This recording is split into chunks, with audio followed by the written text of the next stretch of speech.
and Technology Journalist goes to Angelo Palmones, DCRH. Ito na ang 28th KBP Golden Dove Awardee, Best Science and Technology Journalist, si Angelo Palmones sa Magandang Umaga, Pilipinas! DZRH, Magandang Umaga, Pilipinas! Sa DZRH Radio, DZRH TV at DZRH Online. Kasama si Kuya Angelo Palmones. Magandang Umaga, Pilipinas!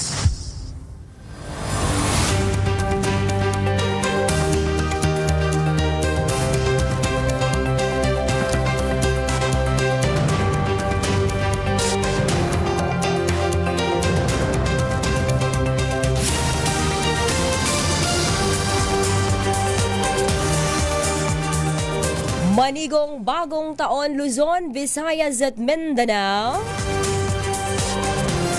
Magandang araw sa amang panig ng mundo kayo naroroon.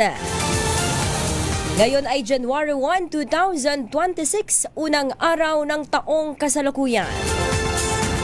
Happy New Year sa lahat sa ulo ng ating mga balita.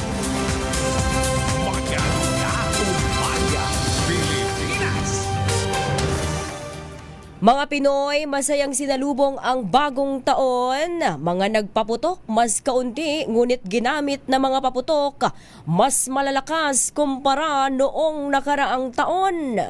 Maganda umaga, Pilipinas! Mayorya ng mga Pinoy sisimulan ang bagong taon na puno ng pag-asa ayon sa SWS survey.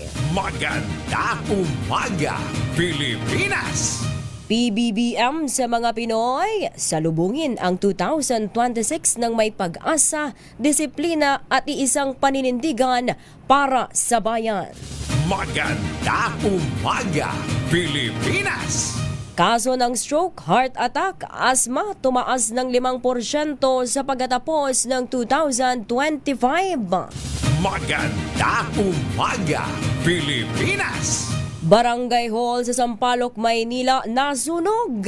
Ilan pang sunog sumiklab sa Metro Manila sa bisperas ng bagong taon. Maganda umaga, Pilipinas!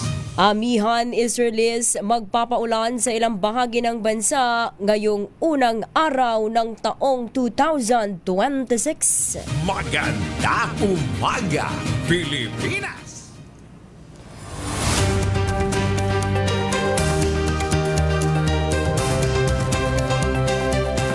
Yan ang ulo ng ating mga balita. Sa ngalan ni Kuya Angelo Palmones, inyo pong makakasama sa isang oras na balitaan, ang unang bahagi ng balitaan ngayong araw ng Huwebes.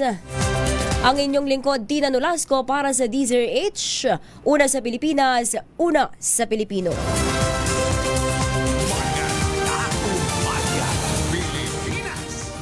Pilipinas, gising-gising na dahil meron tayo ngayong nagmamadaling balita. Flash Report! Flash Report! Granada, pinasabog sa gitna ng New Year's Party. 13 hanggang 17 katao sugatan sa bayan ng Matalam. Ang detalye ng balitang yan ihahatid ni Arch 19 June Dimakutak. June. Tina, mula sa 13 to 17, umakyat ngayon sa 22 ang mga tinamaan ng shrapnel ng sumabog na granada kaninang habang pasalubong sa bagong taon. Itong mga nagtipong mga kabataan sa compound ng pamilya Alejo ay ayon sa ating pagkipag-ugnayan sa Matalam PNP, mayroon naman dumaan na motorsiklo na may sakay na mga lalaki at may inihagis sa kasumabog.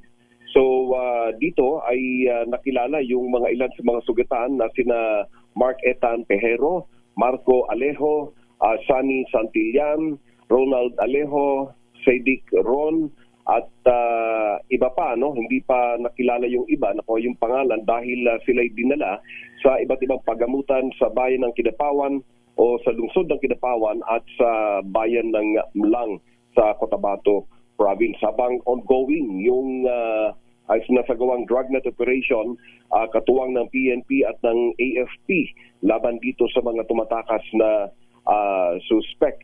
At kanina habang masaya ang lahat sa pagsalubong sa bagong taon ay biglang sumabog itong granada na sumabay sa maramihang putok ng selebrasyon ng New Year's Eve sa bahagi ng Matalam, Cotabato Province at tawang mga kabataan itong sinasabing sugatan. At wala pa tayong mga deklaradong may mga namatay, Casualty, at oo. wounded lamang o casualties, Tina. So abangan at patuloy nating susundan ang balitang ito na pinakamalaki ngayon sa pagpasok ng bagong taon sa bahaging ito ng Cotabato Province. Mula sa Mindanao, RH19, June Di Makutat, DZRH, una sa Pilipinas, una sa Pilipino. Flash Report. Flash Report!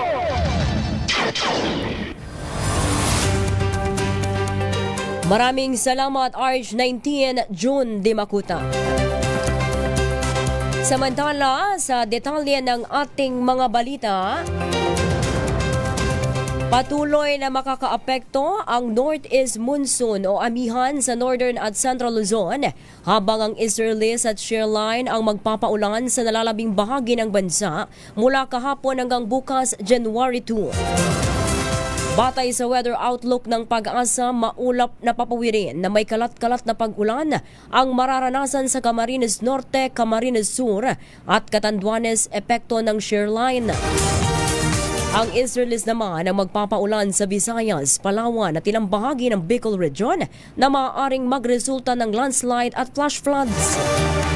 Samantala, maulap na papawirin na may isolated rain showers at thunderstorms naman ang iiral sa Mindanao at ilang bahagi ng Mimaropa Region. Asahan din ang maulap na papawirin na may pabugso-bugsong pag-ulan sa Metro Manila at ilang bahagi ng Luzon, epekto ng amihan. Magandang umaga, Pilipinas!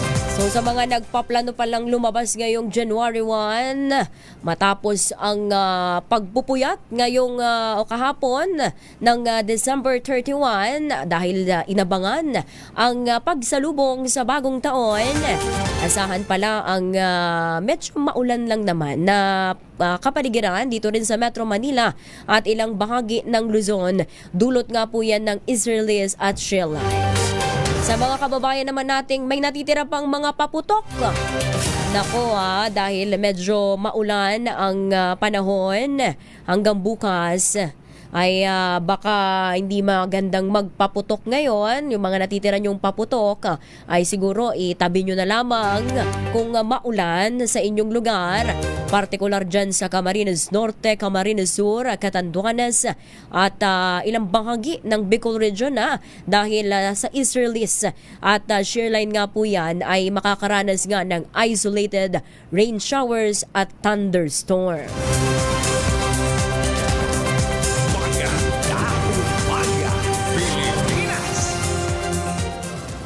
Samantala, ito masayang sinalubong ng mga Pilipino ang taong 2026. Kumusta po ba ang inyong pagsalubong sa kasalukuyang taon? Bagamat mayroong mga negatibong balita tayong narinig kahapon, yung may pagsabog doon sa Tondo, Maynila, yung tricycle, at merong sugatan, at yung mga kababayan nating mga naputukan ng fireworks. Ito namang pagsalubong po ng taong 2026. Kapansin-pansin kagabi na mas kaunti, ngunit mas malalakas ang mga paputok ngayong salubong 2026 kumpara daw yan sa nakalipas na taon. Bagaman bago pa man pumatak ang alas 12 kagabi, ay maririnig na ang kaliwat ka ng mga putukan, maaga namang natapos ang mga ito.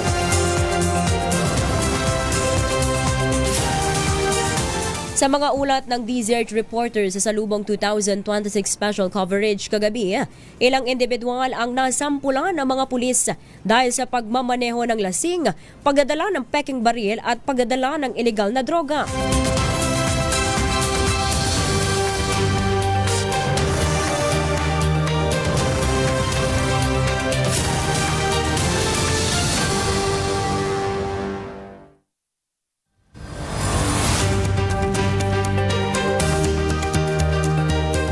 Ilang kaso rin ng firework-related injuries ang naitala sa iba't ibang mga ospital gaya ng Jose Memorial Medical Center kung saan sunod-sunod na nagsidatingan ang mga pasyenteng naputukan ilang oras lamang matapos salubungin ang bagong taon. Sa uling tala ng Department of Health kahapon, nasa 140 na ang bilang ng mga naputukan at inaasahang madadagdagan pa ito ngayong araw.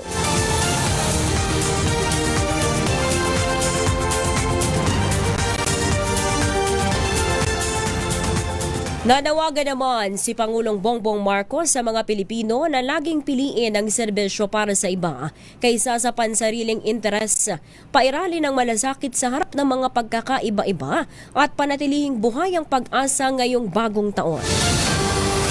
Ayon kay PBBM, ang pagpasok ng 2026 ay panahon para magnilay at magbalik tanaw sa mga aral at hamong kinaharap sa buong 2025. Ito rin anya ay magandang oportunidad para salubungin ang hinaharap ng may pag-asa at makabuluhang rason. Kaugnay nito, hinimok ng Pangulo ang publiko na magkaisa sa pagpasok sa panibagong taon ng may disiplina, kumpiyansa at commitment sa totoong progreso. Pagtitiyak ni PBBM, magpapatuloy ang gobyerno sa pagkamit sa isang bansang may pagkakaisa at malasakit sa bawat isa.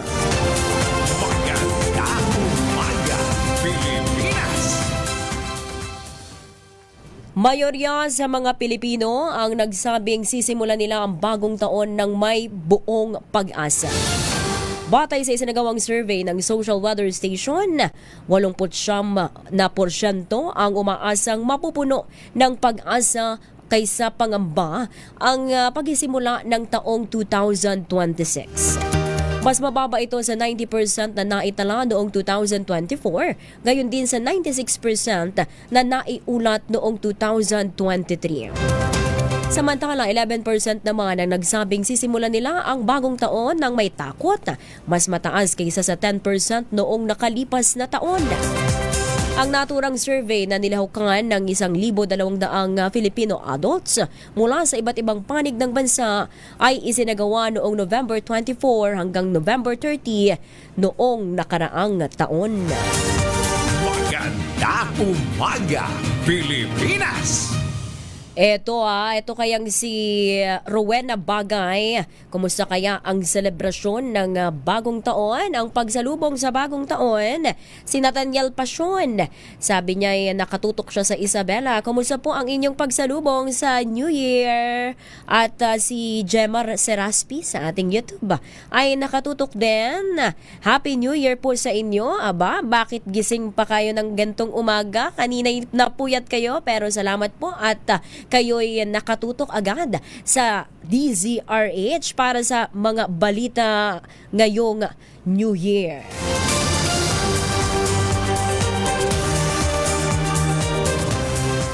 Mayorya o 44% ng mga Pilipino ang umaasang gaganda ang kanilang pamumuhay ngayong taon. Sa survey na isinagawa ng Social Weather Station o SWS, nasa 38% ang naniniwalang walang magbabago sa kanilang pamumuhay. Same pa rin. 8% naman ang naniniwalang lulubha ang kanilang pamumuhay. At 9% naman ang hindi sumagot. Siguro ito yung mga hindi pa sigurado, hindi nila mahulaan ang kanilang future, hindi nila masabi. Pero itong 8% ang nagsabi na lulubha daw ang kanilang pamumuhay. Naku po, medyo negative po agad tayo pagpasok pa lamang ng taon.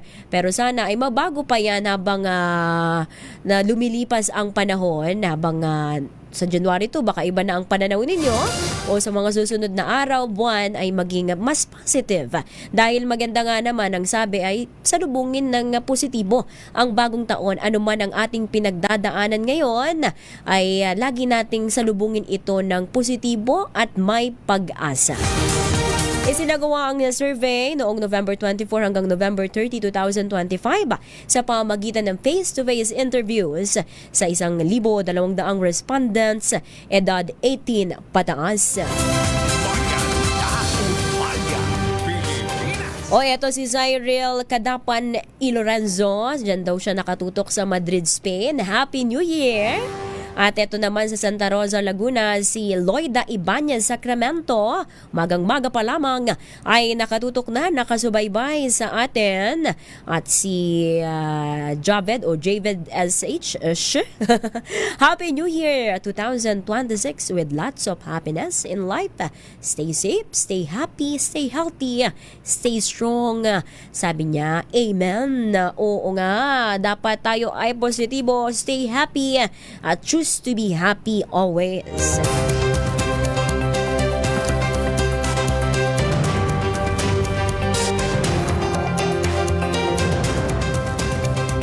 Samantala, tumaas ng 5% ang mga naitalang kaso ng stroke, heart attack at asthma sa pagtatapos ng 2025.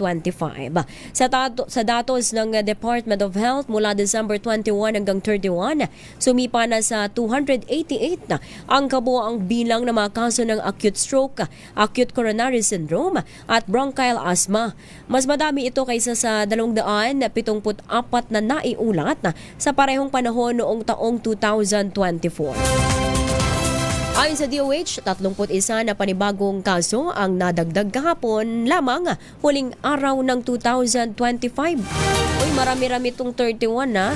Kung ito ay buong bansa, kahapon lamang ay 31. Nako, baka yan ay dulot ng mga sunod-sunod, kaliwat ka ng mga selebrasyon kung saan tayo ay kumakain ng masasarap na pagkain kahit bawal. Ang mga matatamis, ang mga matataba, di ba? Mga lechon, at matatamis, mga leche flan, fruit salad, baka ay magdulot ng stroke, heart attack sa atin, o hinay-hinay. Kahit na marami pang tira, ay unti-unti natin, o kaya naman, kung namumblema tayo na baka masira, mapanis, ipamigay natin sa ating mga kapitbahay o kakilala upang hindi tayo ma-pressure na ubusin yan, dahil baka naman sakit ang ating makuha dahil sa panghihinayang sa tirang pagkain. Mas maganda yan, ipamigay natin sa tingin nating wala pa namang ganung handa o kaya naman walang sobrang handa gaya ninyo, ay mas maganda pong ipamigay na lang kaysa ubusin natin yan at tayo naman ay makakuha ng sakit. Ito namang asthma, dahil nga po yan sa paputok. Ngayon ay paglabas mo diyan, mamaya lalo alas 6 ng umaga kung saan may sinag ng araw na o sikat ng araw, makikita ang malahamog na paligid. Pero hindi po yan hamog, kundi usok mula sa mga paputok. Kaya sa mga may hika o iba pang respiratory illness, magsuot ng face mask, paglalabas ng bahay, at kung maaari nga po ay wag na pong lumabas para wag po nating malanghap itong usok mula sa paputok na posibleng magdulot sa pag-ubo. Gaya ko na inuubo ngayon na may sipon. Nako usong-uso nga ngayon yan, malamig ang panahon itong January, lalo nating mas mararanasan natin, mararamdaman natin ang amihan season. Sabi nga ng Pag-asa ay mas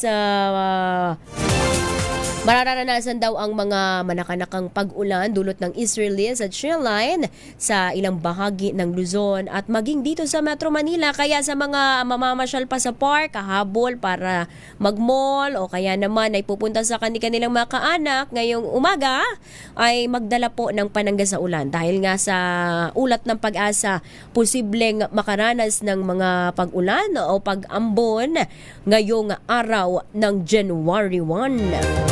Maganda umaga, Pilipinas!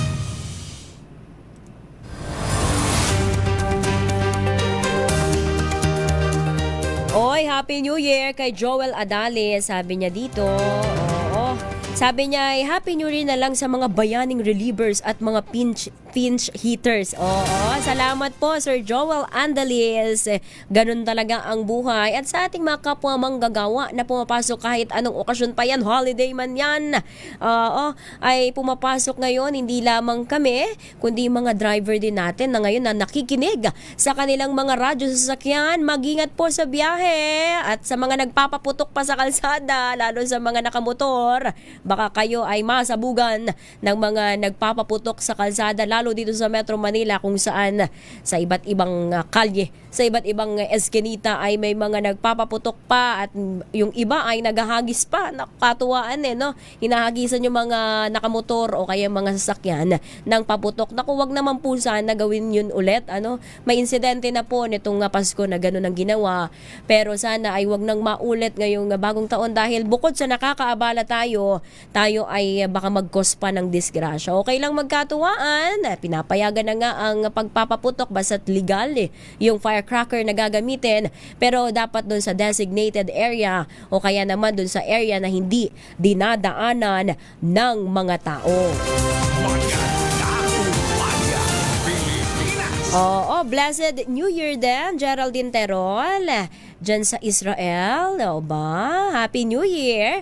Si Francis Camerino, si Evelyn Nepomuceno, oo, nabati na ba natin? At si Owens Baka Tarum, oo, God bless din po, more power to DZRH, #1 station sa buong mundo.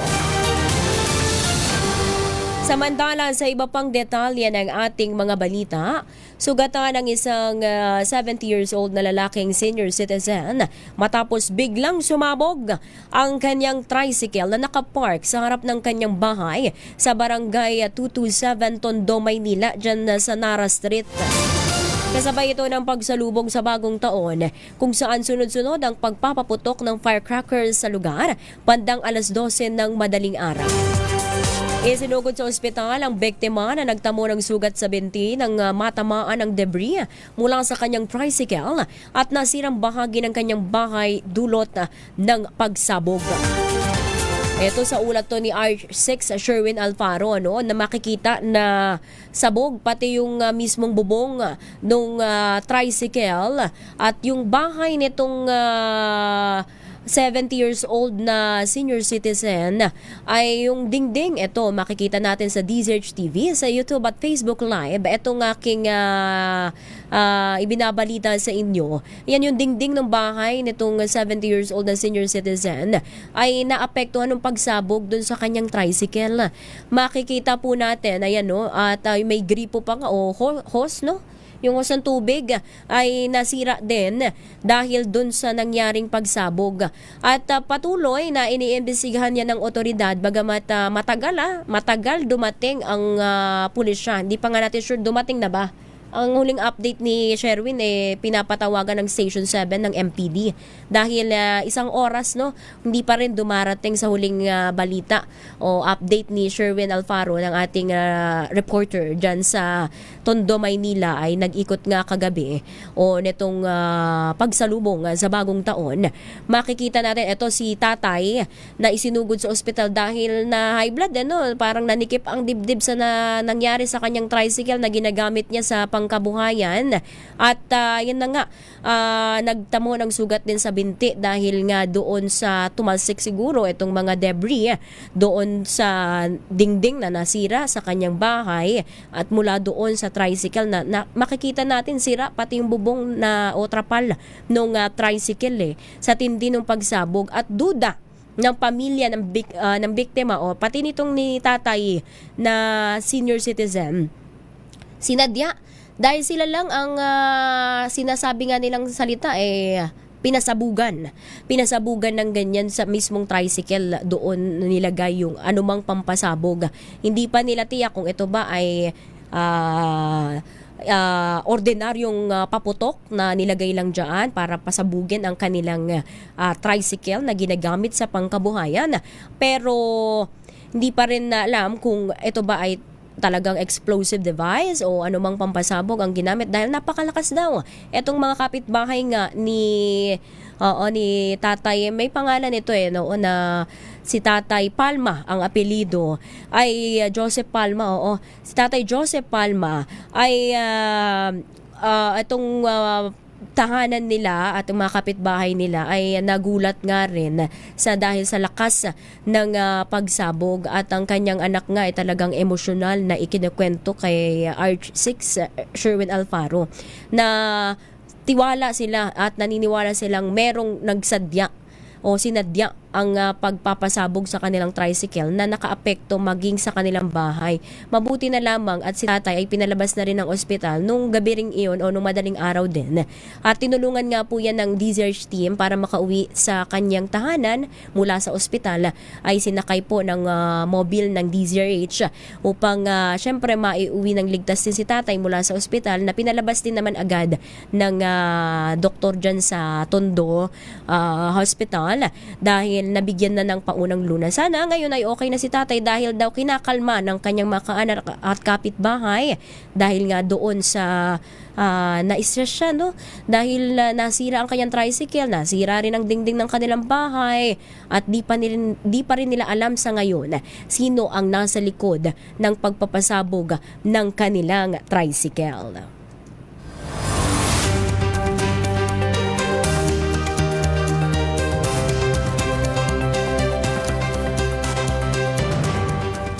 Samantala sa oras na 4:34 a.m. Meron din pala dyan sa Barangay Hall sa Sampaloc, Maynila ang nasunog. Itong bisperas ng bagong taon ay may iba't ibang sunog na sumiklab sa Metro Manila.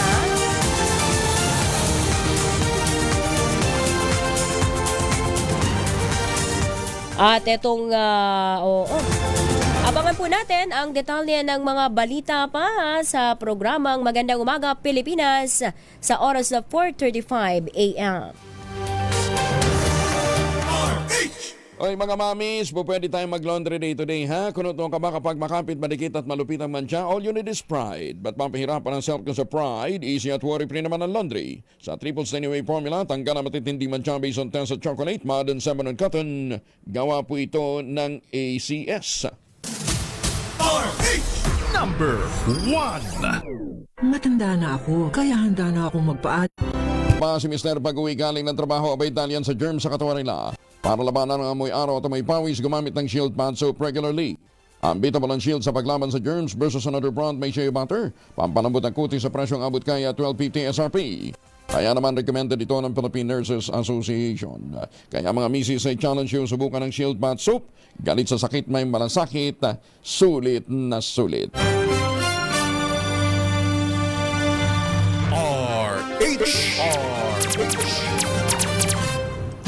Maganda Umaga Pilipinas. Nagbabalik po ang Magandang Umaga Pilipinas. Ang ngalan pa rin ni Kuyang Angelo Palmones, ang inyong kasama Tina Nolasco. Bago tayo magpatuloy sa ating mga balita, batiin muna natin itong ating mga masugid na taga-subaybay sa ating YouTube channel. Si Felmido dyan sa Maryland, USA, happy watching. Si John Galido, happy New Year from Riyadh. Si Jemar Seraspi, happy New Year. Si Faison May, sabi niya dapat ipagbawal na ang mga paputok. Oo nga gaya sa Davao, naka-firecracker ban. Si Mario Verania, happy New Year daw. Dyan naman sa Linville Diamond, Santa Cruz, Laguna. Si Marciano Corpus, good morning, watching from Pangasinan, Urdaneta City. Happy New Year. 2026, mga newscasters sa DZRH, ingat po kayo at God bless sa inyong lahat. Sa atin namang Facebook, eto yung ating hindi pa mga nababasa ay sina, marami pa sa ating nakatutok ngayon. At Eto si Antonio Tabat, si Tessie Pendon, si Borge Realo. Happy New Year! Maganda umaga, Pilipinas! Sa iba pang detalye ng ating mga balita, nasunog ang barangay hall ng Barangay 570 Altura Street sa Sampaloc, Maynila kahapon, bisperas ng bagong taon. Sumiklab ang sunog alas 6:46 ng umaga at nagtagal ng 11 minuto bago tuluyang naapulan ng mga bumbero. Sa panayam ng DZRH kay Barangay Chairman Christian Palad, sinabi nitong walang nailigtas na mga gamit ng barangay hall at maging mga computer ay tinupok ng apoy. Sa loob, ano po yung apektado ng marami ba na sunog sa kapitan? Opo, lahat po ng gamit na. Pati mga computer. Ang computer, wala po na iligtas. Wala po.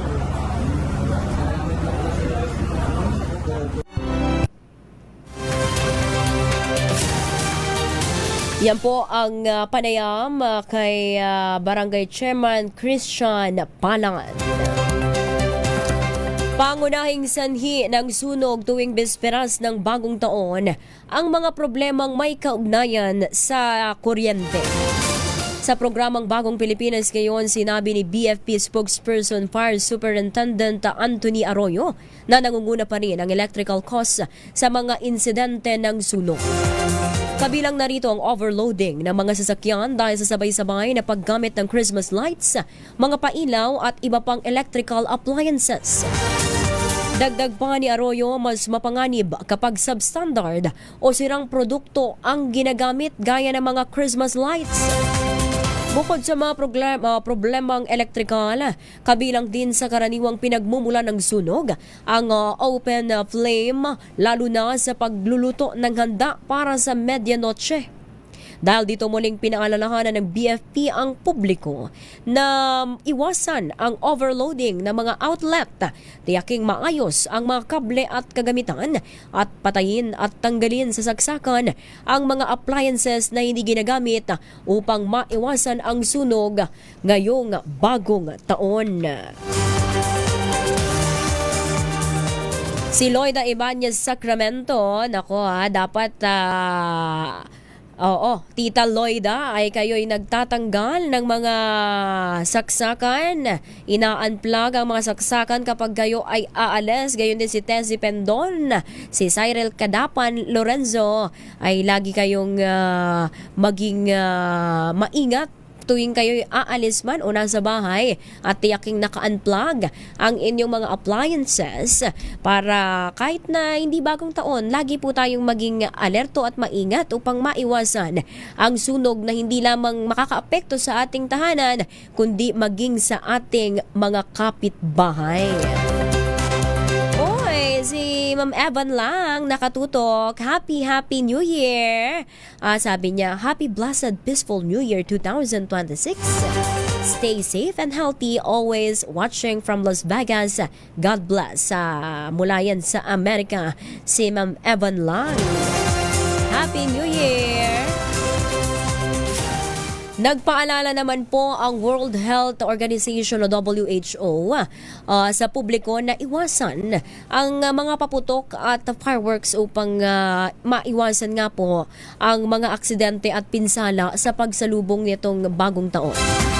Sa isang Facebook post, sinikayat ng WHO Philippines ang lahat na maging maingat at mapagmatyag, lalo na laban sa firework-related injuries. Ayon sa ahensya, karaniwang mga biktima ng ganitong insidente ang mga lalaki na edad 15 pababa. Ilan sa mga madalas na nagiging sanhi ng firework-related injuries ay ang pagpapahawak ng paputok sa mga bata. Yun, mga lusis. Muling pagsisindi ng hindi pumutok na paputok. Yung mga pinupulot na paputok. Paghahagis ng fireworks. Pagdadala ng paputok sa kamay o bulsa. At paggamit ng paputok habang nasa ilalim ng impluensya ng alak o yung mga nakainom, madalas yung biktima. Dahil yan yung mga matatapang at magpapaputok, kaso nga lang dahil nga sa lasing, hindi na nag-iingat, di na unconscious na sa kanyang sarili. Basta na lamang magpapaputok, sisindihan itong kwitis, itong mga iba pang mga fireworks o firecracker, at hindi mabibitawan, hindi makakalayo, ayun na, dun na magkakaroon ng aksidente.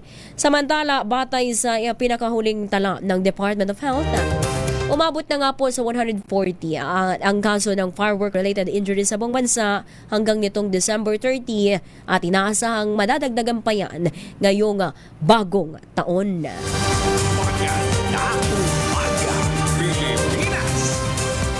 Sinimulan na ng Department of Health ang pagpapatupad ng Zero Balance Billing o CBB policy sa lahat ng DOH hospitals noong 2025. Ayon sa ahensya, Hulyo pa nila ito ipinatupad upang matiyak na may libreng serbisyong pangkalusugan ang mga Pilipino saan mang panig ng bansa. Ito'y kasunod ng direktiba ni Pangulong Ferdinand Marcos Jr. sa kanyang State of the Nation address na sagutin ng pamahalaan ang basic accommodation ng mga pasyente sa mga ospital ng DOH. Sa paliwanag ni Health Secretary Ted Herbosa, wala nang babayaran ang pasyente para sa mga serbisyong ospital, kabilang ang medical procedures, professional fees ng doktor at mga gamot. Una itong ipinatupad sa 83 DOH hospitals at pinalawak kalaunan sa mga ospital na pinatatakbo ng Government-Owned and Controlled Corporation o GOCCs tulad ng National Kidney and Transplant Institute, Philippine Heart Center, Lung Center of the Philippines at Philippine Children's Medical Center. Iniulat din ng DOH na mahigit 1 milyong pasyente na ang nakinabang sa programa 4 na buwan matapos ang SONA.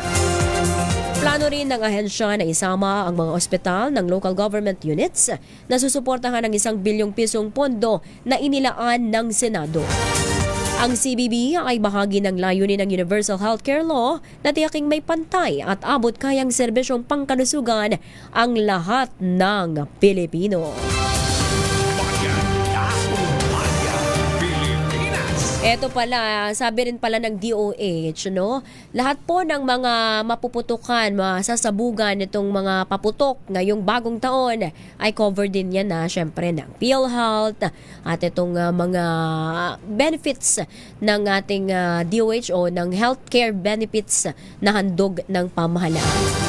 May ibang tumututol, kasalanan daw nila yon, pero hindi po lahat ay kasalanan. Yung iba nga po ay passive na victim. Ibig sabihin, yung mga nadadaan lang sa kalsada, biglang nabato ng paputok, di ba? Yung mga ating motorista na hinagisan ng paputok ng mga nantitrip na kabataan. So, siguro naman ay makatwiran, no, na pati itong mga biktima ng paputok ngayong bagong taon at nung Pasko ay makaka-avail pa rin, no? Benepisyaryo pa rin ng mga benefits natin sa sektor ng kalusugan na handog ngayon ng Department of Health. Magandang umaga, Pilipinas! Eto naman, bad news. Mga nanay, mga mahilig magluto, mga house husband, at ang ating mga ate na mahilig din magluto at sumasagot ng gasol, ng LPG sa bahay. Shoulder niya na ang bayad dyan sa gasol sa LPG. Ito po ang sumalubong ngayong bagong taon. Sinalubong ng taas presyo sa liquefied petroleum gas ang unang araw nga po ng bagong taon. Sa abiso ng Petron, magpapatupad sila ng taas presyo na 2 pesos and 18 centavos kada kilo. Epektibo po yan kaninang 12:01 a.m. ngayong January 1. Ang pagtaas na ito ay nakaangkla sa international contract price ng LPG para sa buwan ng Enero. Pinapayuhan ng mga mamimili na i-monitor ang kanilang supply at maganda sa bahagyang pagtaas ng gastusin.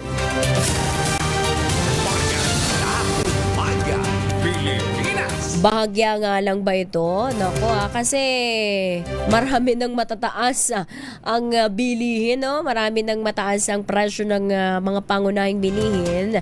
Ito namang LPG ay nakisabay pa 2 pesos, mahigit 2 pesos din ang tataas kada kilo ha. Kaya hindi biro din yan kung 11 kilo ang isang malaking LPG ay times 2, o 'di ba? Kaya mga nasa 22, 23 pesos, 25 pesos din yan dahil may 0.18 centavos pa ang itataas kada tangke. Para sa mga nagbabudget ay malaking kawalan na rin yung 2 pesos mahigit. Lalo't hindi lang naman LPG ang ginagastusan, kundi iba pang mga pangunahing bilihin, mga pangunahing pangangailangan ng pamilya. Magandang umaga, Pilipinas! Eto, arestado ang isang dating alkalde ng Santo Domingo, Nueva Ecija sa ikinasang buy-bus operation. Kahapon po yan, bisperas ng bagong taon. Na-recover mula sa suspect na isang high-value individual ang 476,000 na halaga ng shabu at buy-bus money. Ayon kay Police Regional Office Chief Police Brigadier General Ponce Rogelio Peñones Jr., ang pagkakaaresto sa naturang dating alkalde ay bahagi ng nagpapatuloy na kampanya ng pulisya laban sa ilegal na droga. Pagtitiyak ng opisyal, mananatiling committed ang buong hanay sa paghuli sa mga drug suspect at pagprotekta sa kapakanan ng publiko. Magandang umaga, Pilipinas! Samantala, patay naman ang isang vice mayor sa Iloilo matapos umanong aksidenteng mabaril ang kanyang sarili habang nasa bahay sa Lapas sa Iloilo City. Ayon kay Dueñas Iloilo Mayor Robert Martin Pama, naisugod pa sa ospital si Dueñas Iloilo Vice Mayor Aimee Paz Lamazan at naoperahan ngunit nasawi rin.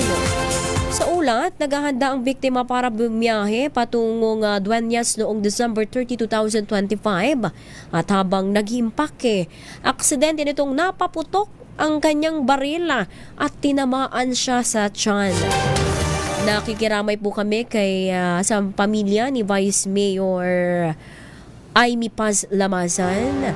Kaya po sa mga merong baril, lisensyadong baril, mag-iingat po tayo at tiyakin po natin na hindi yan nakakasa o kaya naman ay walang kargang bala. Kung hindi naman kinakailangan ay sana'y maging doble ingat po tayo, pati yung mga ating mga law enforcement unit, ating mga sundalo, mga pulis na naglilinis ng kanilang mga baril.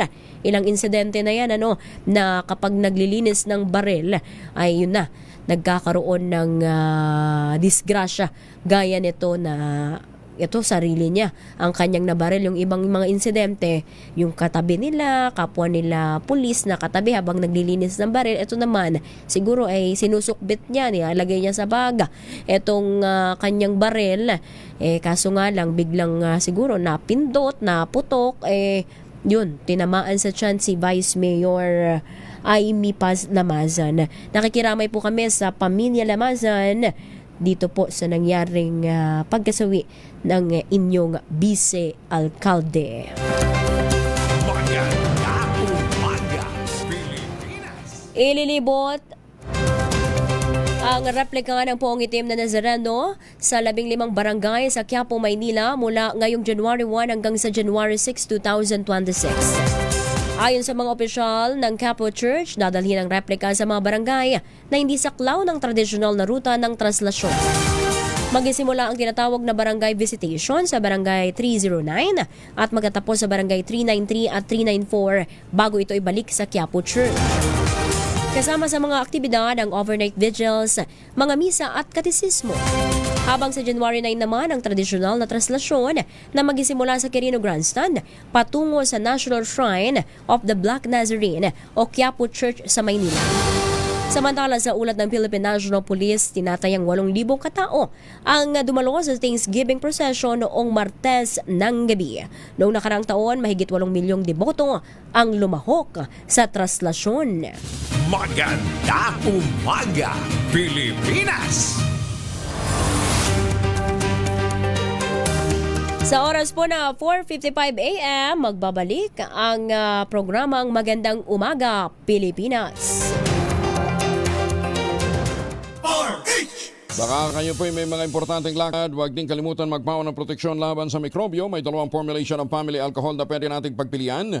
Yung family 70% isopropyl alcohol, especially prepared for clinics, hospital, pharmacies, laboratories, pero okay na okay po yan sa mga households. Very effective yan sa disinfection at sterilization. Ganyan ang bagsik ng family, 70% isopropyl alcohol, maghapon man natin gamitin, no problem. Hindi po manunuyo ang ating mga kamay, meron po yung moisturizer. Yun namang mabangong family rubbing compound improved cologne. Ayun po yung mabangong isopropyl alcohol na ginagamit po ng mga masahista, mga barbero, mga doktor, mga nurse, mga kabadrona for sponge, bathing, and other cleansing purposes. Family rubbing alcohol parang DCRH, buk na sa mahabang panahon, mabibili sa naman butik at convenience stores nationwide. Family rubbing alcohol, hindi lang pampamilya, pang sports pa. RH number 1. Pero sabi nga po naman dalubhasa, isang oras bago matulog, dalawang kapsula, mas i-enjoy natin ang mga benepisyo ng Ultamayo. Ang Ultamayo po ay postbiotic with Lactococcus lactestrin plasma. Ito po ay dumaan sa mahabang clinical trial sa Japan, hindi po testimonial, hindi mga kwentong kutsero, kundi human clinical trial. Ang bawat kapsula ng Ultamayo ay nagtataglay ng 50 billion cells ng Lactococcus lactestrin plasma. Kaya po napaka-potent po nito, pagpasok sa ating katawan, ina-activate po yung PDC. Yung plasmacytoid dendritic cell, at yan po naman ang tinatawag na madalubhasa na commander ng ating immune system, itinataboy ang mga toxins sa ating katawan habang tayo po ay natutulog. Nakatutulong ang Ultamayo para ma-achieve natin magandang tulog. Siyempre, pag magandang tulog, kompletong tulog, may panlaban tayo sa puyat, pagod, at stress. Ilan lamang yan sa mga benepisyo po ng Ultamayo. Kung meron pa ho kayong mga katanungan, po pwede ho kayong mag-text sa 0931-033-2871. May mga medical experts ho tayo nag-standby dyan. Lalong-lalo na yung mga senior citizen na meron pong mga maintenance medicine at medyo may pag-agam. Magtanong ho tayo sa mga medical experts dyan, ha? Ang Ultamayo po ay registrado sa Food and Drug Administration, halal certified. Ito po ay available sa Southstar Drug, Mercury Drug, HBO1 Plus Pharmacy, John's Pharmacy, Mesco Drug at Curamed. Ayan, ha? At para nga pala doon sa mga bibili ng isang box ng Ultamayo Postbiotic, yung 30 capsules, ha? Sa alinmang Mercury Drug Store sa buong bansa, makakakuha ka nga ng free 100 pesos Mercury Drug gift certificate. Promo runs from August 1, 2025 to July 31, 2026 only. Per DOH FDA CFRR permit number 0981 series of 2025. Mahalagang paalala ang Ultamayo, hindi gamot at hindi dapat gamitin panggamot sa anumang uri ng sakit.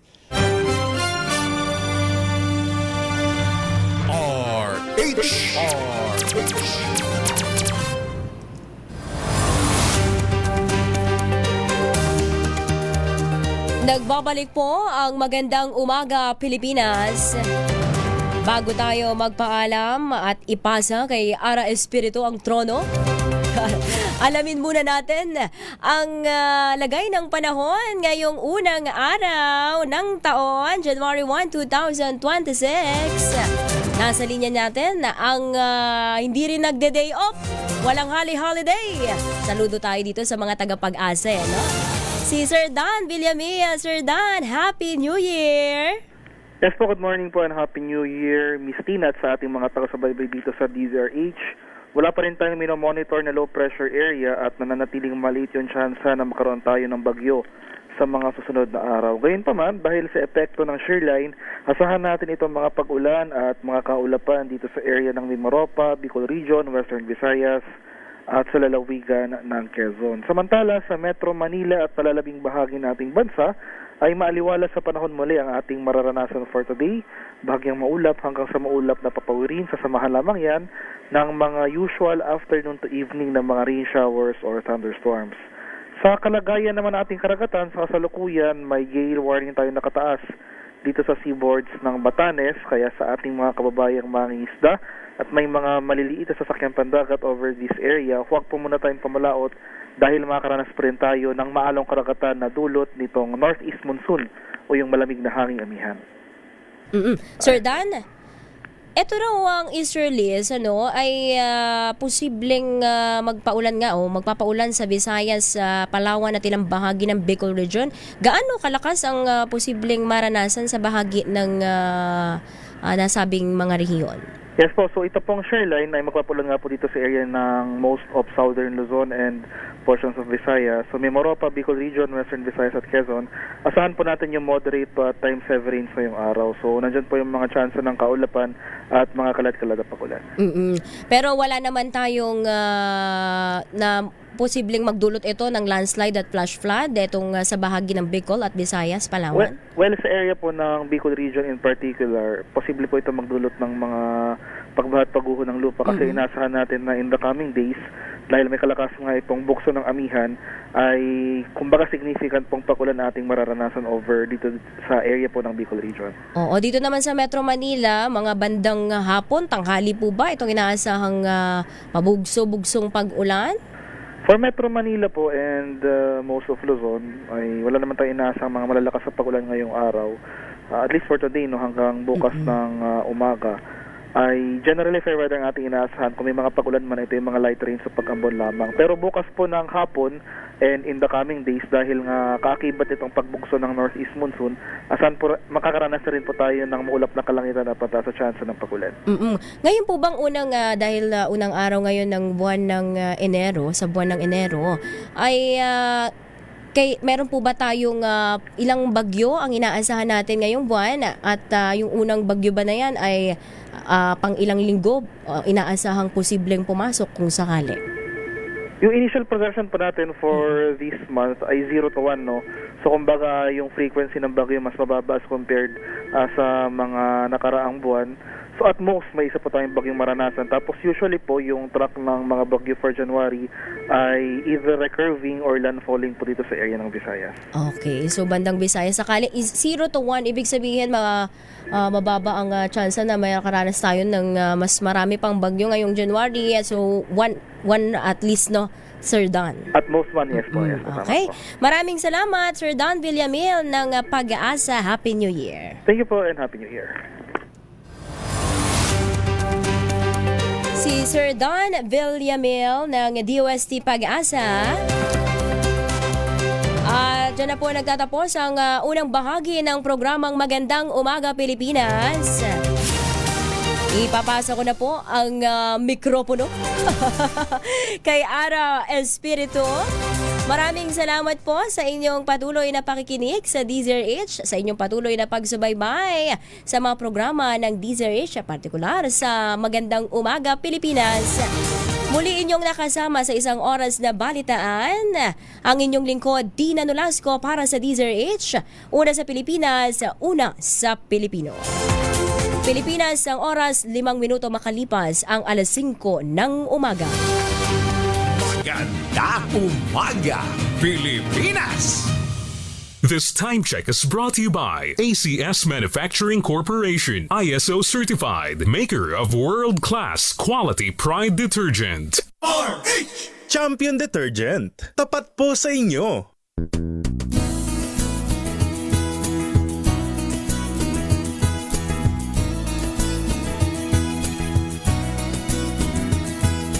May kabuluhan ang bawat umaga sa pagsisikap mo. Sa pagsapit ng bagong taon, bagong pag-asa ang dala sa puso ng bawat isa. Ngayong 2026, 87 taon na po ang kauna-unahang radyo, DZRH. 87 tayo, saan ka man sa mundo, maririnig, mapapanood, makakasama mo. Tayo, iisa. Tayo, Pilipino. Serbisyong tapat sa iyo, DZRH.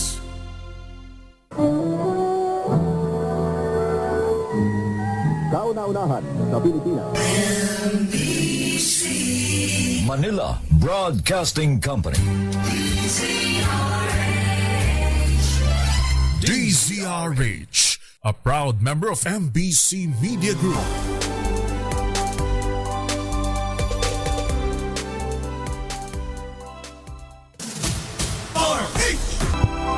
Magandang Umaga, Pilipinas!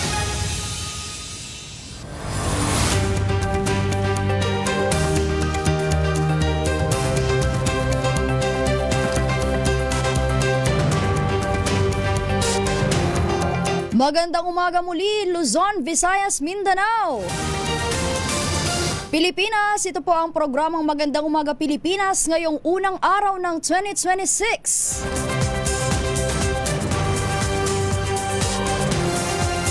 Kamusta po ang pagsalubong ninyo ng bagong taon? Naubos ba ang mga handa? Ayan, nag-cheer si Ma'am Malu. May handa ba, ma'am? May pahabol na handa. Kamusta naman po ang lagay ng panahon sa inyong mga lugar?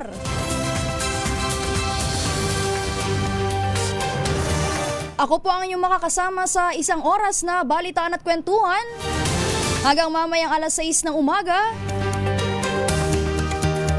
Sa ngalan po ni Kuya Kong Angel Palmones, ako si Ara Espiritu. Para sa DZRH, una sa Pilipinas, una sa Pilipino. Balikan natin ang ating headlines. Mga Pinoy masayang sinalubong ang bagong taon. Mga nagpaputok mas kaunti, ngunit ginamit ng mga paputok mas malalakas kumpara noong nakaraang taon.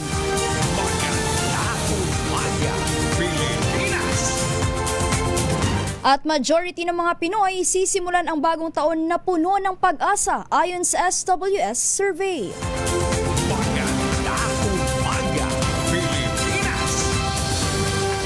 At PBBM sa mga Pilipino, salubungin ang 2026 na may pag-asa, disiplina at iisang paninindigan para sa bayan. Magandang umaga, Pilipinas! At kaso ng stroke at heart attack at asthma, tumaas ng 5% sa pagtatapos ng taong 2025. Magandang umaga, Pilipinas! At Barangay Hall sa Sampaloc, Maynila, nasunog. Ilan pang sunog sumiklab sa Metro Manila sa bisperas ng bagong taon. At Amihan at Easterlies magpapaulan sa ilang bahagi ng bansa ngayong bagong taon.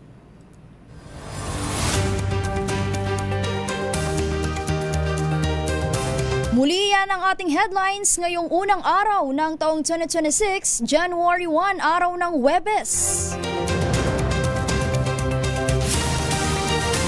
Pagbati po sa mga nakatutok sa programang Magandang Umaga Pilipinas dito sa DZRH. Sa mga nakasubaybay sa radyo at telebisyon, gayon din sa mga nakatutok sa ating Facebook at YouTube Live.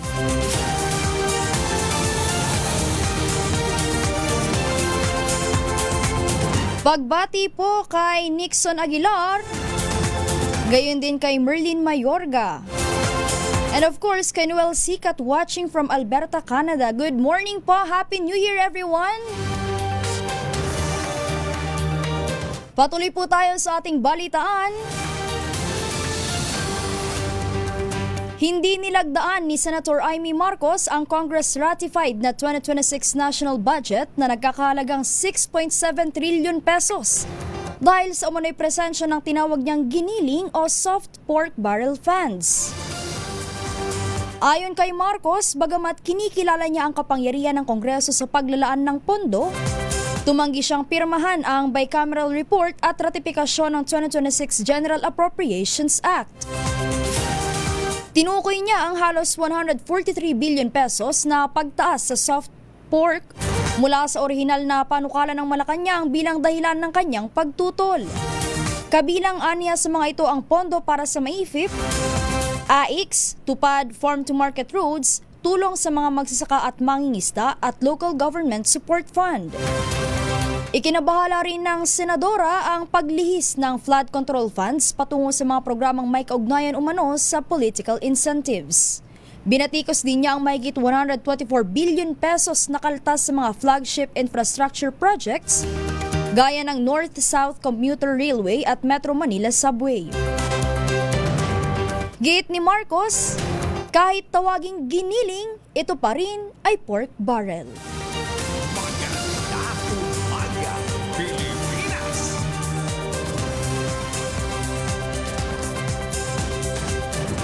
Sa iba pang balita, ito kaugnay naman ng tinatawag na Cabral Files. Pinabulaanan po ni Batangas Representative Leandro Leviste ang mga ulat na sa iligal na paraan niya nakuha ang tinaguriang Cabral Files. Sa isang Facebook post, sinabi ni Leviste na walang katotohanan ang naturang alegasyon at nagpapasalamat aniya siya sa DPWH dahil sa pagkumpirma nito sa authenticity ng mga hawak niyang dokumento. Ginawa ng kongresista ang pahayag makaraang lumutang ang mga report na nagpapakita sa kuha sa CCTV kung saan naispatan siya na nagtungo sa tanggapan ni dating DPWH Yusek Maria Catalina Cabral. Matatanda ang makailang ulit na iginiit ni Leviste na mayroong authority ni DPWH Secretary Vince Dizon ang pagkuha niya ng kopya ng Cabral Files, ngunit mariin naman itong itinatanggi ng kalihim. Ito sa panayam nga po ng DZRH kahapon. Tama ba kahapon, Kuya RT yun? O kahapon, huling araw ng 2025. Mismong si Kong Leviste na nga po ang nagsabi na kahapon na raw ang huling pagkakataon na magsasalita siya kaugnay ng isyung yan. Well, abangan ho natin kung may mga pasabog pa si Kong Leviste patungkol dyan. Pero sabi niya nga ho sa programang 2x2 kahapon, mas mainam ho na manggaling mismo ang pahayag tungkol dito sa tinawag na Cabral Files. Mas mabuti raw ho na manggaling ang statement mismo sa DPWH para kumbaga magkaroon ng isang unified statement kumbaga. Tsaka para rin ho hindi iba-ibang sources ang pinanggagalingan ng ito ang tinatawag nating Cabral Files. Para hindi rin questionin ang kredibilidad ng mga dokumentong ito.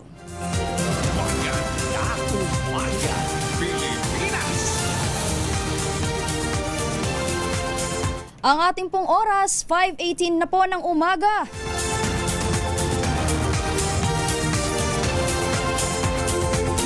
Sa iba pa pong mga balita,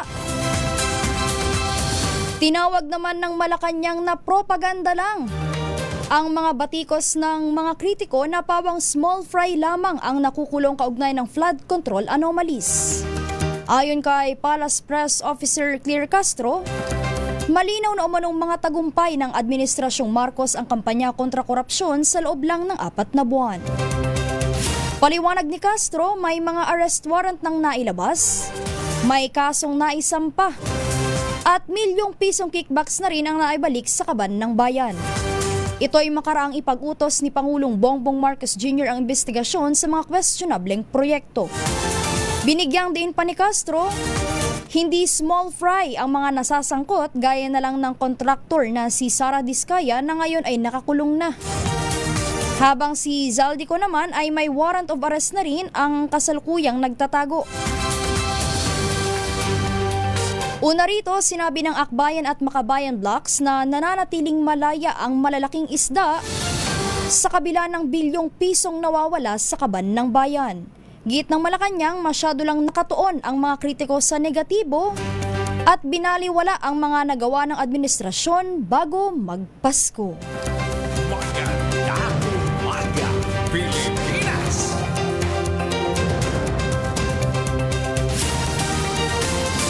At kaugnay pa rin nga po ng usaping Cabral Files, posibleng hindi si dating Executive Secretary Lucas Bersamin ang humiling ng 8 billion pesos na halaga ng proyekto ng Office of the President sa Department of Public Works and Highways.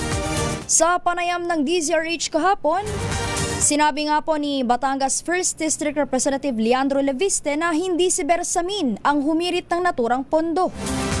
Batay sa ibinahaging dokumento ni Leviste sa DZRH News, 2.7 billion pesos rito ay para sa kalsada, 4.7 billion pesos ang sa flood control, at 600,000 pesos ang sa street lights. Giit ng kongresista, dapat malaman kung sino ang nagpapondo ng mga nabanggit na proyekto dahil lumalabas umano sa kanyang pagsusuri na ilan sa mga ito ay overpriced, gaya ng street lights sa kanyang distrito. Sino ba talaga ang nagpapondo ng 8 bilyong pisong mga proyektong ito? Kasi tunay na mga proyekto po ito. Sa aking sariling distrito, may 300 million peso budget para sa streetlights at nakatayo na ang mga streetlights na ito. Pero ang lumalabas po, 230,000 pesos per streetlight ang presyo o baka 5 times ang overprice. Wow. Mahirap pong sabihin na walang anomalya ang proyektong yun. Mga 60% ng 8 billion na ito ay nasa flood control. Hindi po mga priority national projects ang laman ng 8 billion na ito. Kung hindi yung mga tipong pinagkakitaan.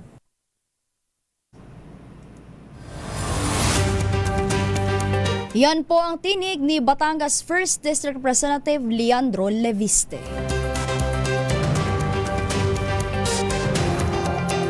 Magpapatuloy po tayo sa ating balitaan sa iba pang mga balita. Magbabalik po ang programang Magandang Umaga Pilipinas makalipas lamang ilang paalala.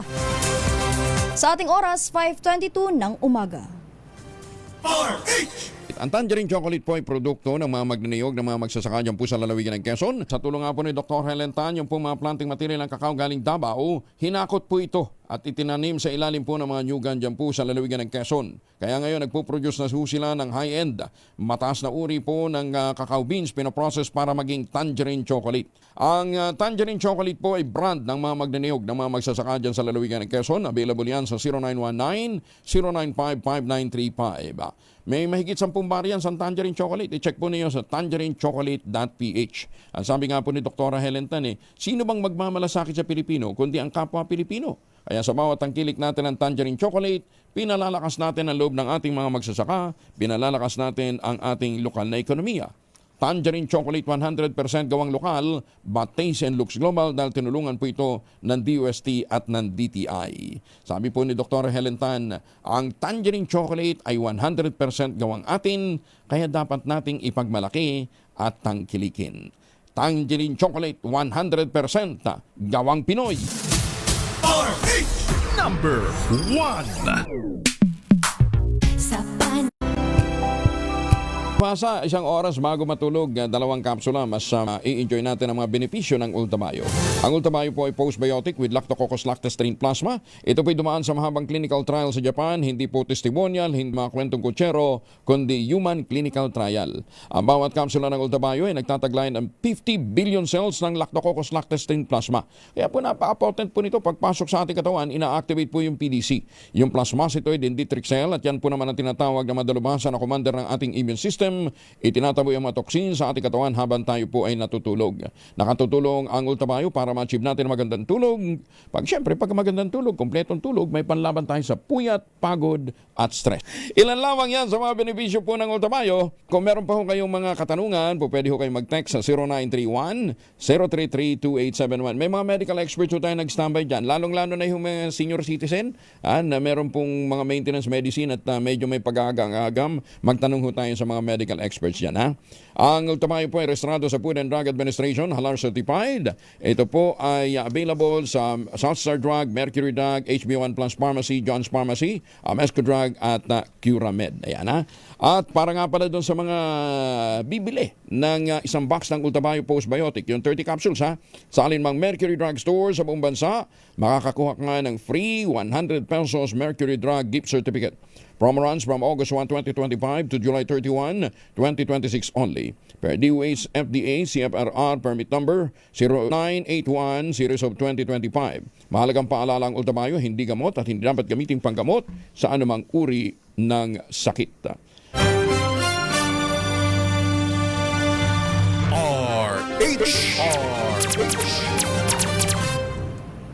Balita, bagong impormasyon, kasama si Kuyang Angelo Palmones. Magandang Umaga, Pilipinas!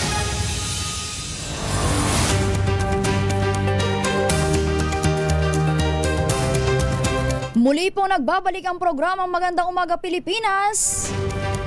Ako pa rin po ang inyong kasama, Ara Espiritu. Ang ating oras, 5:29 na ng umaga, January 1, 2026.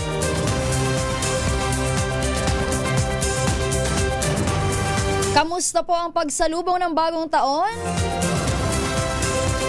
Tahimik na ba sa inyong mga lugar? Nalowbat na sa pagsalubong kahapon o nag-iinuman pa hanggang ngayon? Sa ating mga tagapakinig, mga nakatutok sa radyo, telebisyon at gayon din sa ating Facebook at YouTube Live, maaari ho kayong mag-iwan ng komento sa ating social media live sa Facebook at YouTube. Patuloy po tayo sa ating balitaan.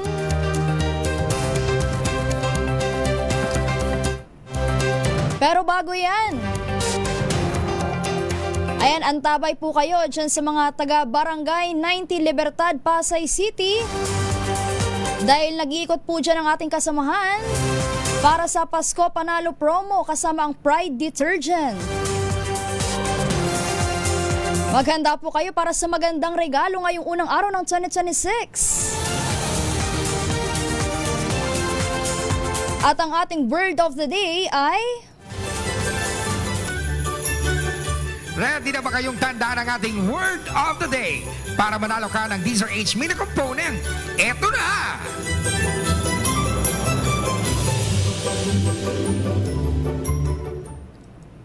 Muli po sa mga taga-Barangay 90 Libertad, Pasay City, naglilipot po dyan sa RH6 Sherwin Alfaro para sa Pasko Panalo Promo kasama ang Pride Detergent. At ang ating word of the day ay Happy 2026!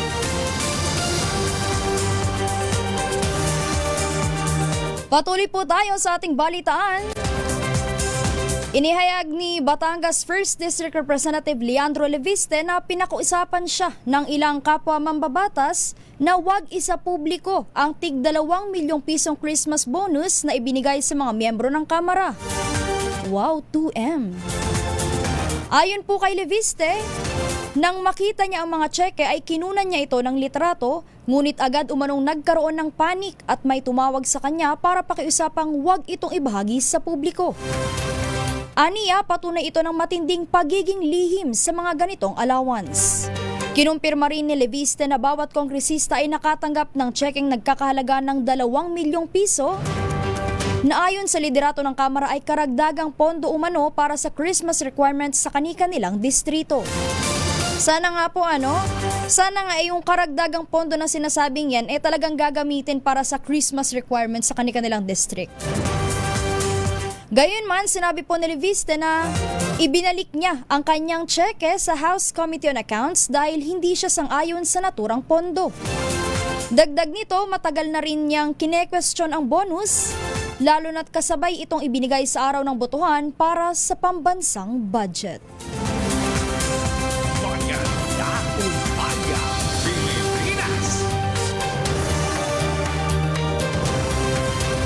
Ang ating pong oras, 5:32 na ng umaga. Balik normal na ang operasyon ng Light Rail Transit Line 2 o LRT2 ngayong unang araw ng 2026. Batay sa abisong inilabas ng LRT2 kahapon, ang unang biyahe ng tren mula Antipolo patungong Recto Station ay alas 5 ng umaga. Ang huling trip naman mula Antipolo Station ay alas 9 ng gabi, habang 9:39 PM naman para sa Recto Station. Giit ni LRTA Administrator Hernando Cabrera, nananatiling committed ang pamunuan ng LRT2 para makapagbigay ng abot kaya, accessible at maaasahang transportasyon. Pilipinas!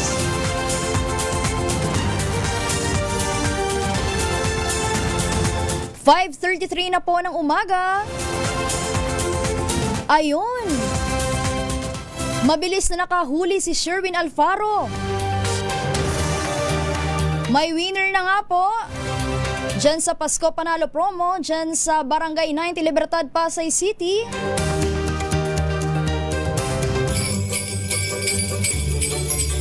Tumutok sa DZRH at manalo ng instant 1,000 pesos sa Pasko Panalo Malacash Promo. Kasama ang Pride Detergent.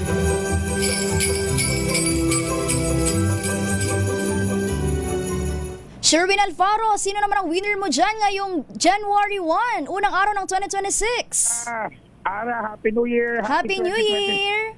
At dahil nga 2026 na at kailangang linisin yung ating paligid dahil dun sa napakaraming kalat na iniwan sa pagsalubong sa bagong taon, na-tsempohan naman natin na itong sweeper mula sa sentro ng Pasay City. Nanay, magandang umaga, pangalan niyo po?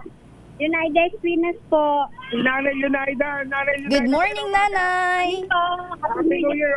At ikaw masugid daw na nakikinig sa DZRH? Opo. Wow! Sino pa ulit ang mga announcer pag umaga sa DZRH? Angelo Palmones. Yon! Kuya Angelo Palmones, dahil dyan, napakasipag mo. Ito meron 1,000 pesos. Wow! Happy New Year po. Happy New Year, Nanay! At syempre, kailangan masagot mo rin yung ating word of the day. Kung talaga nakikinig ka sa DZRH, dapat alam mo kung ano yung word of the day. Ano ating word of the day? 2026 po. Happy 2026! Di ba dahil taon ng 2026, kailangan masaya ka. Happy 2026. Dahil dyan meron kang DZRH mini component. At hindi lang yan, meron ka pang DZRH t-shirt. Yon! Tik-lig-lig, umaapaw na medianoche, tapos na medianoche. Pahabol, pwede dinner mamaya. Chinese New Year! Ayun! Chinese New Year! Noche Buena Basket! Yan na, di ba sa Chinese New Year magagamitin yan. At hindi lang yan, meron pa ang pinakabago, pinakamalaki, pinakamabango, pinakamapula, ang Pride with Public Conditioner, Korean Strawberry Bloom Detergent Powder with Stain Away Formula. 2 kilo yan. Magiging Koreana ka na. Wow, thank you po. Happy 2026 po. Happy New Year, Nanay! Ba't walis kayo ng walis pa rin? Parang hindi kami puta na mainang init. Init. Pero ito yung mga basura na naiwan ng mga paputok hapon. Opo, ito po yung mga basura na naiwan kagabi po. Dahil doon sa pagsalubong ng bagong taon. At anong masasabi mo sa mga kababayan natin na nag-celebrate kagabi? Sana po ligtas po tayong lahat. At hindi, sana sabi mo maglinis sila. Yun nga yung na-expect ko Hindi nagwawali. Marami po kami. Buo po kami sentro. Hindi lang yung sentro, kundi yung dapat mga mamamayan din. May partisipasyon sa pagliligpit ng mga ginamit nila ng bagong taon. Salamat po, gano'n na rin po yun. Gano'n na nga. Kaya sa mga nag-celebrate kagabi at biglang na iniwan yung kanilang mga kalat, nawa po kayo na rin ang magligpit ng inyong mga pinagkalatan. Lalo na yung mga gumamit ng mga paputok, yung mga nagsindi ng mga fireworks, na huwag nating iwanan sa kalsada yung ating mga pinagamitan. Tama. Buhusan niya ng tubig, tapos walisin, ilagay sa garbage bag at i-dispose sa maayos.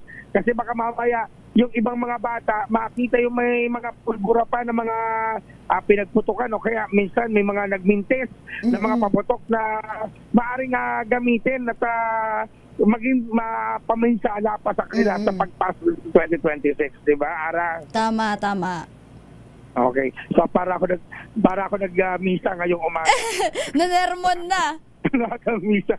Pero hindi, yun ang kalimitan na nakikita natin sa kalsada ngayong umaga. Napakarami mga basurang iniwan ng mga paputok. Tignan mo na lang ito, ha? Ara, pakita ko na to. Yan o. Sino ba nagsindi niyan? Yun di ba nga, nako.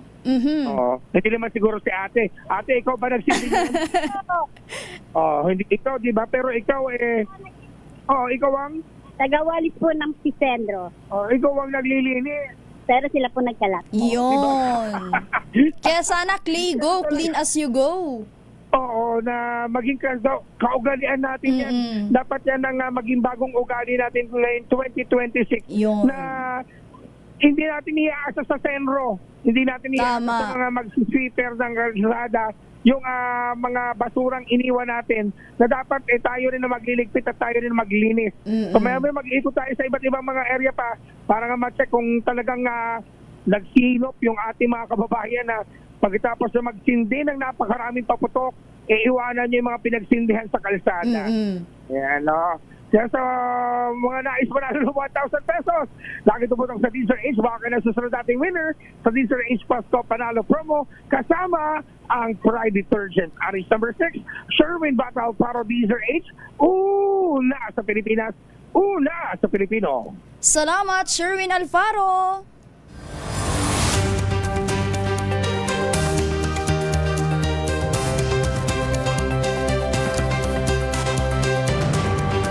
Kaya sa mga nakikinig dyan sa programang Magandang Umaga Pilipinas,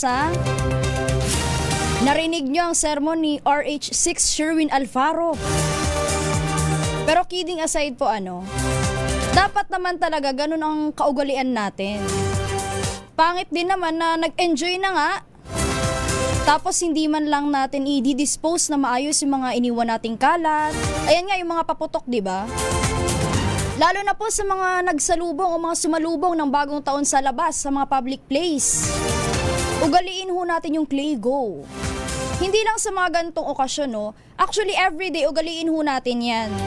Saan man tayo magtuko, kunyari sa kung kakain tayo sa park o kung saan man, ugaliin ho natin na itapon sa tamang lalagyan yung mga basura o yung mga kalat na iniwan ho natin.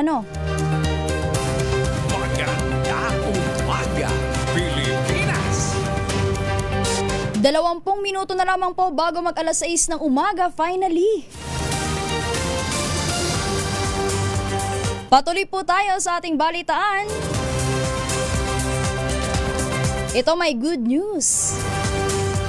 Inanunsyo nga po ng Department of Labor and Employment o DOLE na may aumento na 39 pesos sa arawang sahod ng mga manggagawa sa pribadong sektor ang Northern Mindanao o Region 10. Ito ay matapos na pinagtibay ng National Wages and Productivity Commission ang Wage Order Number RX-24 sa pulong noong December 22.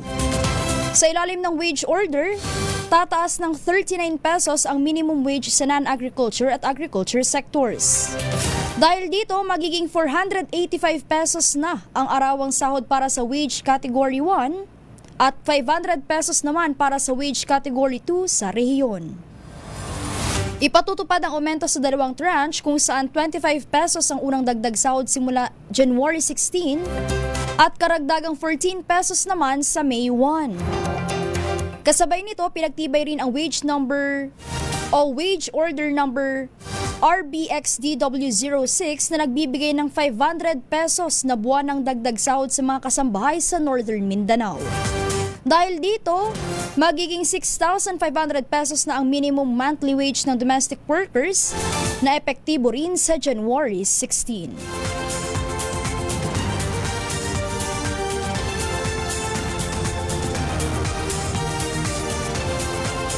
Ito naman para sa mga New Year babies. Mas kakaunting araw po ang mga na-admit na pregnant patients o mga pasyenteng buntis ngayong taon. O sa huling araw ho yan ng 2025. Sa monitoring po ng Dr. Josefa Abella Memorial Hospital sa Maynila kahapon, kakaunti lamang ang mga pasyenteng buntis na na-admit sa ospital sa huling araw nga ng 2025. Ayon kay Hospital Senior House Officer Dr. Luis Legaspi, 40 hanggang 50 na pregnant patients ang karaniwang ina-accommodate nila araw-araw. Gayunman, mula aniya alas 6 ng umaga hanggang alas 2 kahapon ay 12 na buntis na pasyente lamang ang naitala ng ospital. Giit ni Legaspi, bago pa man ang salubong ng bagong taon ay handa na ang kanilang ospital para sa inaasahang pagbuhos ng mga pasyenteng manganganak kasabay ng pagpasok ng taong 2026. Magandang umaga, Pilipinas!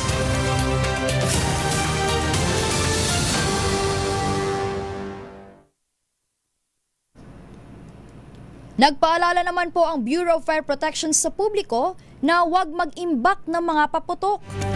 Ito ang inihayag ni BFP spokesperson Superintendent Anthony Arroyo sa DZRH kahapon bago ang salubong para sa taong 2026. Ayon po kay Arroyo, hindi ligtas ang pag-iimbak ng mga paputok dahil maaaring maging sani ito ng sunog at pagsabog. Hindi rin aniya dapat pinupulot ang mga hindi pumutok na firecrackers at sa halip, at sa halip ay dapat buhusan o ilublob sa tubig bago tuluyang itapon.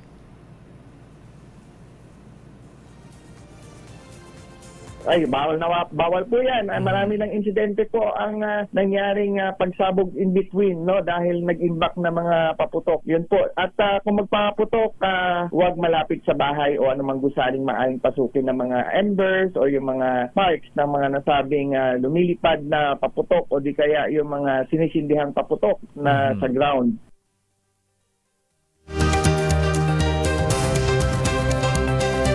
Ang tinig ni BFP spokesperson Superintendent Anthony Arroyo. Magandang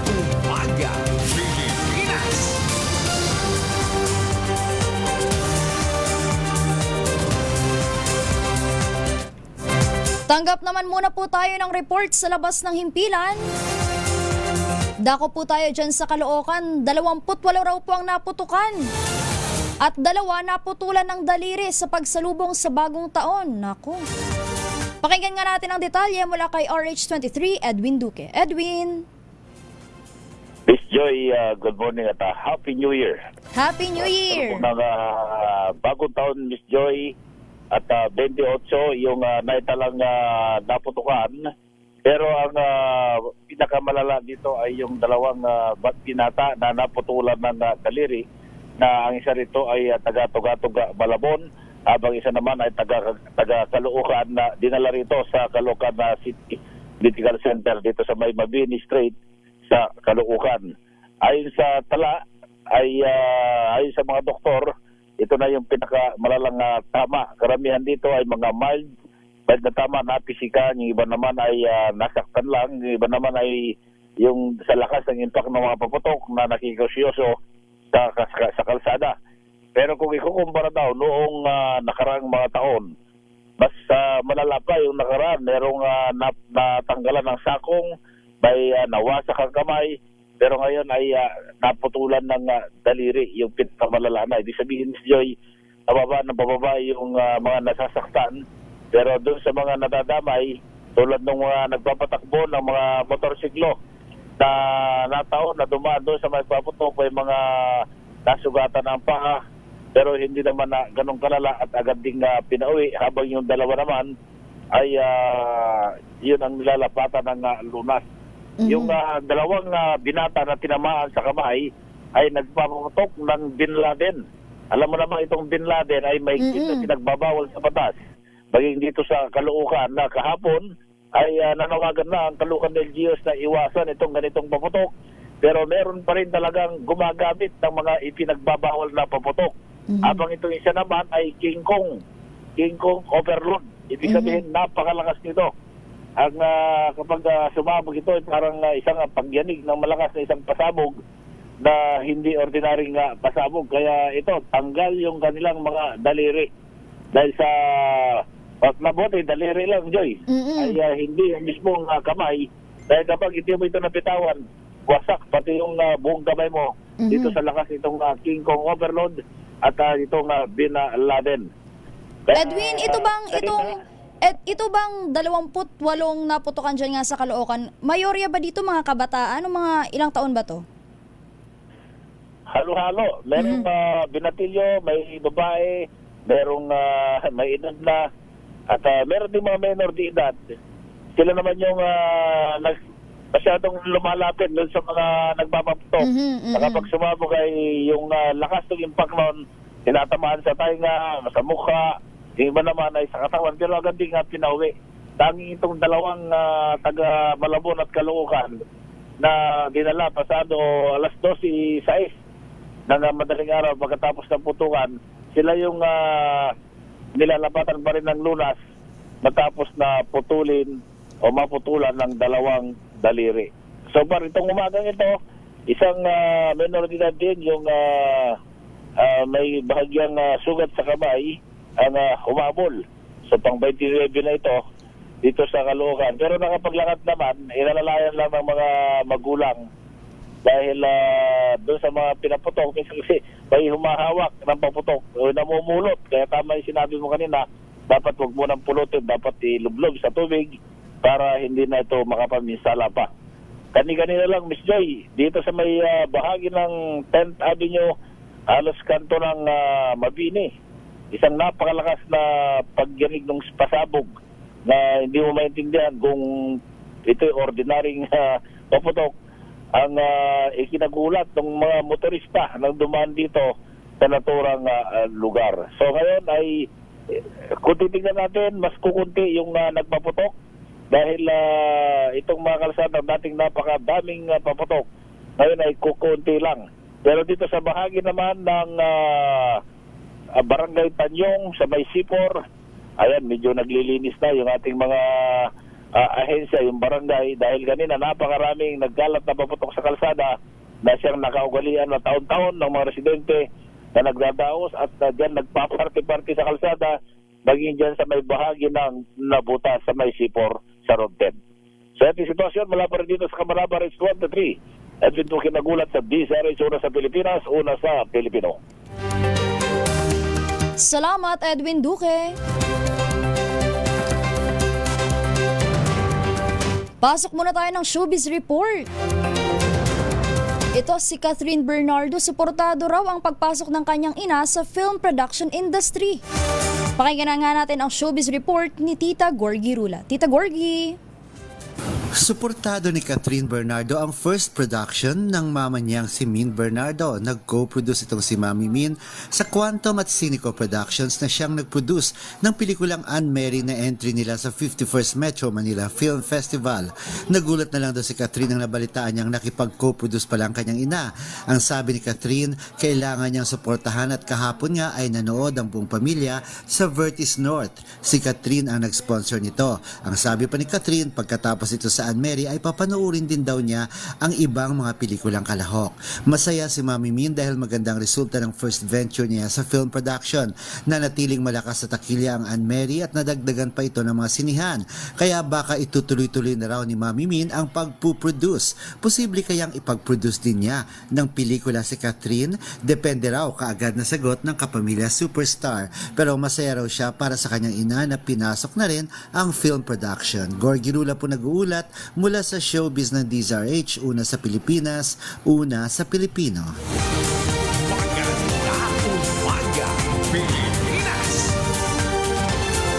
Salamat, Tita Gorgie! Magbabalik po muli ang programa Magandang Umaga Pilipinas makalipas lamang ilang paalala sa ating oras 5:51 ng umaga. Ang po sa inyo. Ang balitang ito ay hatid sa inyo ng ACS Manufacturing Corporation, ISO certified, maker of world-class quality Pride detergent. Ang Tangerine Chocolate po ay produkto ng mga magniniyog ng mga magsasaka dyan po sa lalawigan ng Quezon. Sa tulong nga po ni Dr. Helen Tan, yung po mga planting material ng kakao galing Davao, hinakot po ito at itinanim sa ilalim po ng mga nyugan dyan po sa lalawigan ng Quezon. Kaya ngayon nagpo-produce na sila ng high-end, mataas na uri po ng cacao beans pinoprocess para maging Tangerine Chocolate. Ang Tangerine Chocolate po ay brand ng mga magniniyog ng mga magsasaka dyan sa lalawigan ng Quezon. Available yan sa 0919-095-5935. May mahigit 10 variants ang Tangerine Chocolate. I-check po niyo sa tangerinechocolate.ph. Ang sabi nga po ni Dr. Helen Tan, sino bang magmamalasakit sa Pilipino kundi ang kapwa Pilipino? Kaya sa bawat tangkilik natin ng Tangerine Chocolate, pinalalakas natin ang loob ng ating mga magsasaka, pinalalakas natin ang ating lokal na ekonomiya. Tangerine Chocolate 100% gawang lokal, but taste and looks global dahil tinulungan po ito ng DOST at ng DTI. Sabi po ni Dr. Helen Tan, ang Tangerine Chocolate ay 100% gawang atin, kaya dapat nating ipagmalaki at tangkilikin. Tangerine Chocolate 100% gawang Pinoy. Number 1. Champion presents Real Talk. Pero sabi nga po ng mga dalubhasa, isang oras bago matulog, 2 kapsula, mas i-enjoy natin ang mga benepisyo ng Ultabio. Ang Ultabio po ay postbiotic with Lactococcus lactestrin plasma. Ito po ay dumaan sa mahabang clinical trial sa Japan, hindi po testimonial, hindi mga kwentong kutsero, kundi human clinical trial. Ang bawat kapsula ng Ultabio ay nagtataglay ng 50 billion cells ng Lactococcus lactestrin plasma. Kaya po napaka-potent po nito, pagpasok sa ating katawan, ina-activate po yung PDC. Yung plasmacytoid dendritic cell, at yan po naman ang tinatawag na madalubhasa na commander ng ating immune system, itinataboy ang mga toxins sa ating katawan habang tayo po ay natutulog. Nakatutulong ang Ultabio para ma-achieve natin ang magandang tulog. Siyempre, pag magandang tulog, kompletong tulog, may panlaban tayo sa puyat, pagod, at stress. Ilan lamang yan sa mga benepisyo po ng Ultabio. Kung meron pa ho kayong mga katanungan, po pwede ho kayong mag-text sa 0931-033-2871. May mga medical experts ho tayo nag-standby dyan. Lalong-lalo na yung mga senior citizen na meron pong mga maintenance medicine at medyo may pag-agam. Magtanong ho tayo sa mga medical experts dyan. Ang Ultabio po ay registrado sa Food and Drug Administration, halal certified. Ito po ay available sa Southstar Drug, Mercury Drug, HB1 Plus Pharmacy, John's Pharmacy, Esco Drug at Curamed. Ayan, At para nga pala doon sa mga bibili ng isang box ng Ultabio Postbiotic, yung 30 capsules sa alinmang Mercury Drug Store sa buong bansa, makakakuha ka nga ng free 100 pesos Mercury Drug gift certificate. Promo runs from August 1, 2025 to July 31, 2026 only. Per DOH FDA CFRR permit number 0981 series of 2025. Mahalagang paalala ang Ultamayo, hindi gamot at hindi dapat gamitin panggamot sa anumang uri ng sakit. Star Wax, Star Wax, Wax. Star Wax, Star Wax, Wax.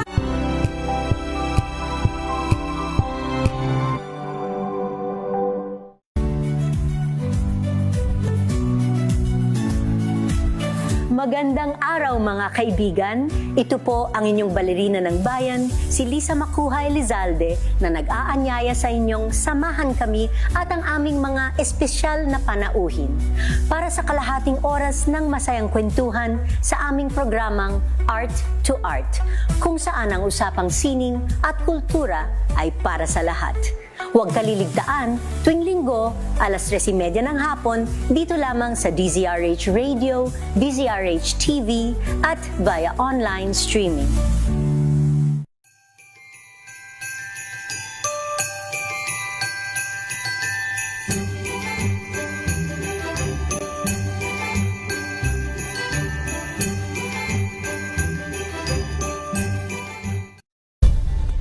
Nagsimula sa pangarap hanggang sa maabot ang tagumpay.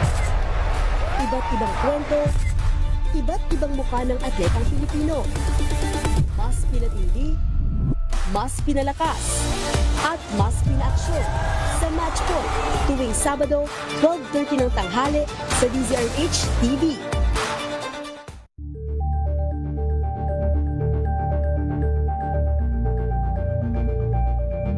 We've got you covered. From the hottest hits, exclusive interviews, kilig to the bones fan meet experience, and hataw performances of your favorite stars. Saturdays, 12 noon, dito lang sa DZRH TV.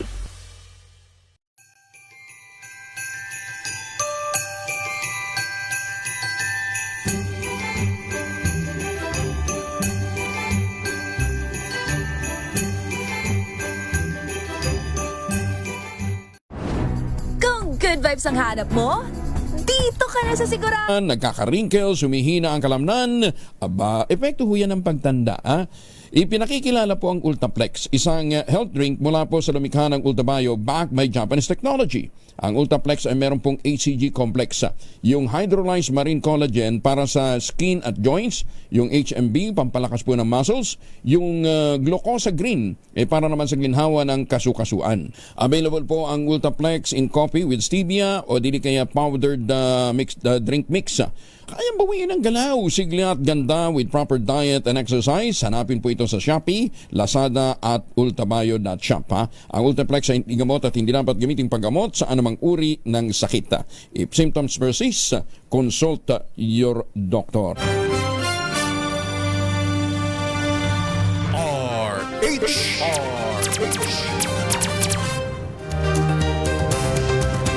Dalawang minuto na po makalipas ang alas 6 ng umaga. Naubusan na tayo ng oras. Kailangan na po natin magpaalam. Muli sa ngalan po ni Kuya Angel Palmones, ako ang inyong nakasama sa ikalawang bahagi ng programang Magandang Umaga Pilipinas, Ara Espiritu. Muli po pagbati sa lahat. Sa lahat ng mga nakatutok sa DZRH, sa radyo, telebisyon at sa Facebook at YouTube Live. Happy New Year everyone!